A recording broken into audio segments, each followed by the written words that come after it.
You can make changes to a workspace, customize a workspace, then save that workspace, and when you want to come back to After Effects, you can go back to that workspace. That comes in really handy when you're working someplace where you've got multiple people working on the same machine, and each person wants to have their own workspace. So when you go back and open up After Effects, you can then switch over to your workspace. So let me show you how to make a customized workspace. Go to Working Files, double-click on it, open up the After Effects Projects folder, and double-click on 0204 Customize. This is the same project we used when we did the tour of the workspace. So again, as I did then, I want to make sure we're on the same page. So I want you to go up to the Workspace drop-down list here and make sure it says Standard. If it doesn't, change the standard. And if it is Standard, then go down here and say Reset Standard like that. And say, yep, we want to go to Standard. Here we are. The first thing you can do when you're working in workspaces like this is to change the size of the panels, or at least change the size of the frame. If I go over here and put my cursor between two panels side by side like this, I get this set of parallel lines with a couple of arrows. That tells me I can pull them left and right. So I pull one way, the other one compensates by getting smaller or larger depending on which direction I'm pulling it. Same thing is true if I go between two panels down here, I can lift them up or down. And if I go to a junction where there are multiple panels, I get this little four-pointed arrow there. I can drag them all around at once. They all work in concert like this. If I want to view a panel in full screen, like the composition panel here, I just hover my cursor over it. I don't click on it. I just make sure my cursor is over this panel, the one that I want to expand. Press the accent or the tilde key. That's the key in the upper left-hand corner of your keyboard. Just press that, and you go to full screen like this. If I want to go back, I just press that key again. There we go. If I want to move a panel from one frame, let's say from here, and put this panel over here, it's fairly simple to do that.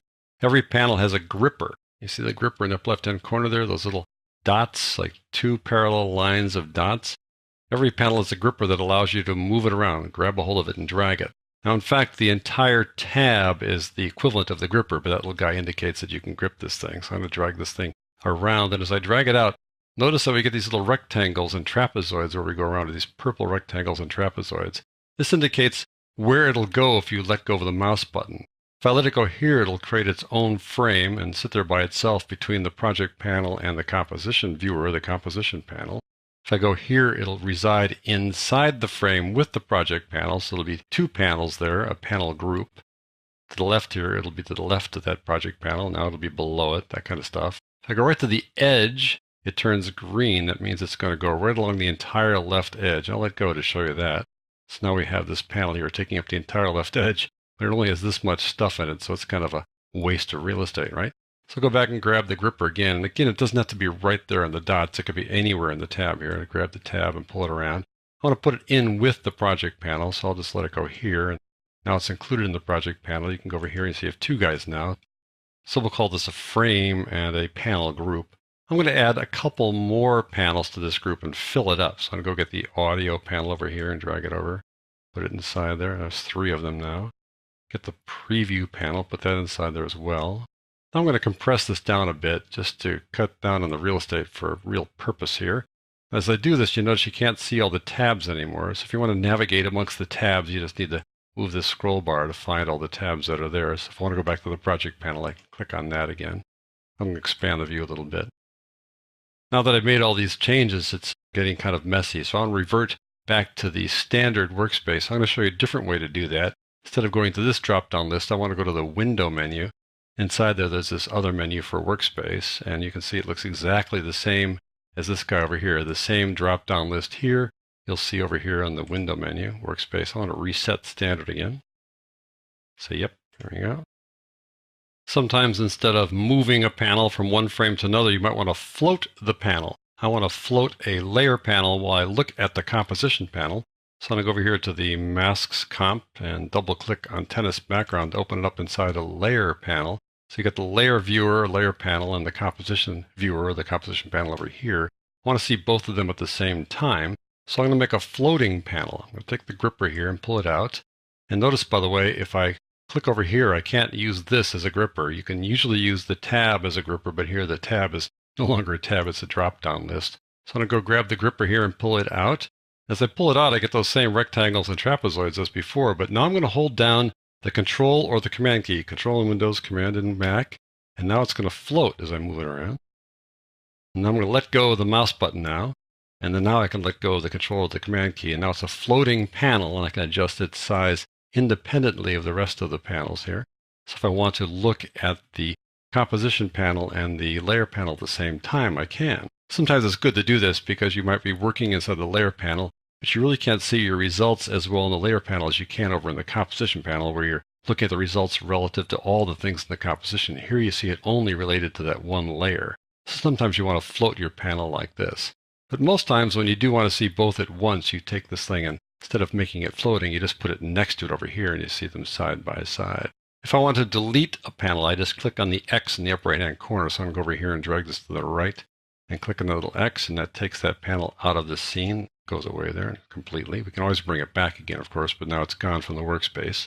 The Tools panel is kind of an exception to the rule. Here's the Tools panel. There is no little X there.